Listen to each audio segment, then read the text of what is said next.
So yun guys, may hawak akong libro. At itong librong to, ito yung book ni Pia Wurtzbach. And mag-share ako sa inyo ng 3 quotes lang naman na nakapaloob dito. Sinulat ko guys kasi baka makalimutan ko. Never stop dreaming. Failure is part of the success. And yung last is, you don't need to be told to reach for the stars. So guys, never stop dreaming. Huwag kayong susuko mangarap. Kasi once na tapusin nyo yung pangarap nyo, wala nang mangyayari.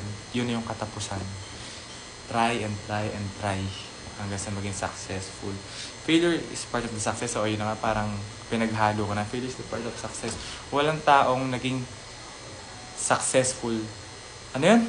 Walang taong nag-success na walang failure. Lahat ng taong naging successful is napakadami at sandamakmak na failure yung napagdaanan nila. And you don't need to be taught